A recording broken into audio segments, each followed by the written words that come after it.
Ya, vamos a comenzar la sesión a las 6, por favor, para que se dispongan. Vamos a comenzar retomando la respiración en los seres vivos, que había quedado inconclusa la sesión pasada. El día de hoy esperamos, bien optimistamente,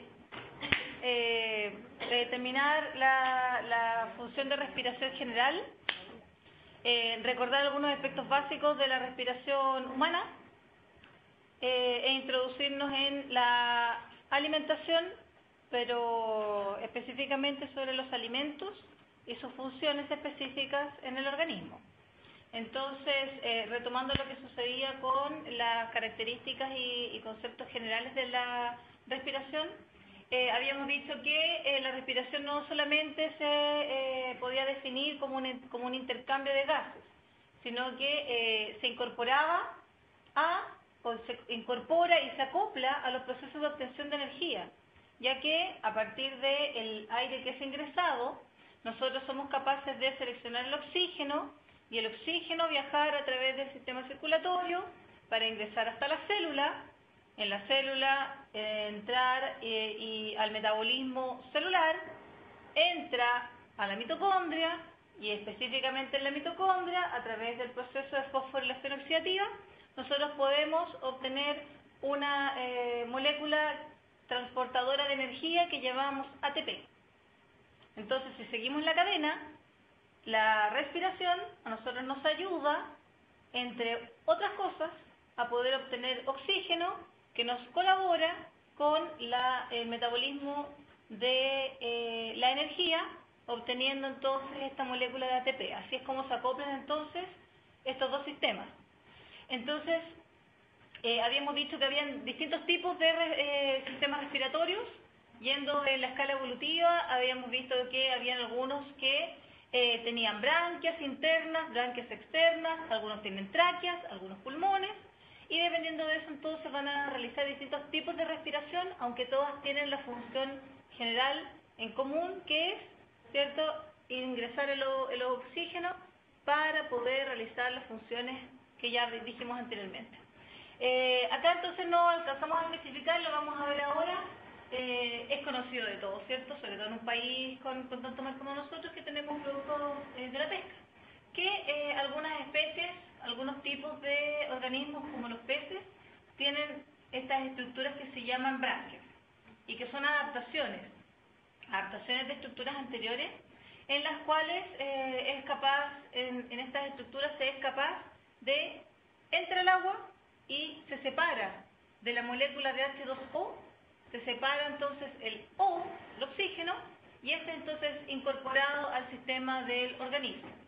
Existen otros organismos como por ejemplo los moluscos, los artrópodos, los peces, que van a tener algunas adaptaciones pero que son más internas, pero que también ellos van a tener formas de poder obtener este oxígeno. Una hincapié especial en el caso de los insectos, que van a tener un sistema respiratorio bastante más básico. Por ejemplo, la diferencia que hay entre los organismos que tienen pulmones y tráqueas. También son adaptaciones, ¿cierto? En esas adaptaciones, nosotros vemos que en el caso del dibujo de arriba, tenemos un insecto, en el caso del mix de dibujos que tenemos abajo, tenemos varios animales ya vertebrados. En el caso de los insectos, ellos respiran a través de tráqueas, y estas líneas negras que se ven ahí, que parece una verdadera red interconectada, son conductos muy finos, llamados tráqueas. Y esos conductos son por los que circula el aire a través del tejido del insecto, y luego entonces se va dispersando, se va extendiendo hacia el resto de los tejidos, entre membrana y membrana de los tejidos. Y en el caso de los pulmones, vamos a ver más adelante, ¿cierto?, el caso del ser humano, por ejemplo, con su sistema, que es bastante más complejo. Acá hay un ejemplo un poco más al detalle de la respiración traqueal. Entonces acá hay un escodrillito, ¿cierto?, en el cual tiene ciertos orificios y va ingresando el aire a través de esta abertura de la tráquea, y entonces esta tráquea externa, y entonces esta tráquea se va ramificando y y entonces va pasando el oxígeno a través de ellas. Si se fijan, alrededor de las ramificaciones se encuentran las células que componen el tejido del cuerpo del insecto. Entonces también, ¿cierto?, va pasando el oxígeno por diferencia de concentración entre las membranas de las células y las membranas que componen las paredes de la tráquea. En el caso de la respiración braquial, ¿cierto?, la que tienen en este caso los peces, la habíamos mencionado anteriormente, la parte externa, que es lo que le llaman como una tapita, se llama opérculo. Y ese opérculo es el que deja ver en el interior la estructura que en este caso es la branquia. Y el agua entonces entra entra por la cabeza del pez y sale entonces por estos opérculos, siendo filtrada anteriormente y habiendo sido separada, ¿cierto?, la molécula de oxígeno de la hidrógeno. Los pulmones en mamíferos y en las aves es bastante más similar, tienen características que son bastante más evolucionadas, tienen más estructuras, mucho más complejos. Y ahí es donde nosotros entonces vamos a ver que existen algunas condiciones que se llaman condiciones de diferencia de presión entre las estructuras internas y el medio ambiente externo.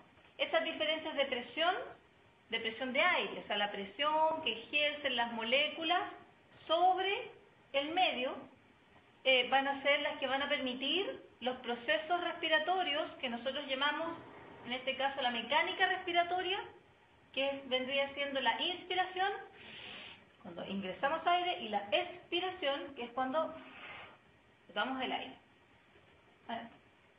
Vamos a ver ahora un poquitito algunos detalles, vamos a ir rescatando en realidad, para completar y redondear el tema de la respiración, como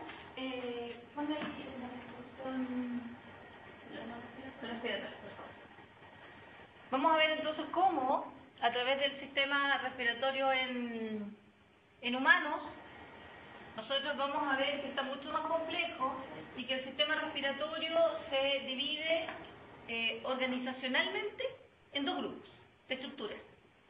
La primera es el sistema de conducción, que son todos los tubos, todos los conductos por los que va a pasar el aire. Y el segundo es el sistema de intercambio de los gases, o sea, el lugar específico donde va a hacer el intercambio entre el oxígeno y el dióxido de carbono. Sigue, porque quiero llegar hasta el dibujo acá. Si nosotros consideramos las diferencias de presión para poder realizar el intercambio gaseoso, mecánicamente dependemos de los músculos. Entonces nosotros tenemos que ver cómo está la presión del aire fuera del cuerpo y cómo está la presión del aire en la cavidad torácica. La cavidad torácica, les recuerdo que está cerrada por abajo por el diafragma, ¿cierto? Y entonces se produce una presión de aire al interior de esta caja interna, que si la comparamos con la presión de aire del medio ambiente externo, siempre va a ser distinta. Ahora, para que se produzca la respiración, que consta de la inspiración y la expiración, nosotros necesitamos que actúe el sistema nervioso enviando una información a los músculos que son parte de la mecánica respiratoria. ¿Cuáles son ellos? El diafragma y los músculos intercostales, que son los músculos que unen las costillas. Entonces, cuando nosotros necesitamos inspirar, ¿qué es lo que ocurre? El sistema nervioso envía una orden de contracción de los músculos intercostales. ¿Qué ocurre con las costillas que tenemos acá? Como el músculo se contrae, entonces la parrilla intercostal, que así se llama, se abre y se amplía. A su vez, el sistema nervioso también le indica al diafragma que se tiene que contraer. Por lo tanto, el diafragma, que tiene esa forma como una especie de U, ¿qué es lo que hace? Se estira, o sea, desciende. ¿Qué es lo que ocurre con el espacio que hay dentro de mi cavidad? Si la parrilla intercostal se abrió y el diafragma bajó, al interior quedó más espacio, pero todavía no ha ingresado aire. Por lo tanto,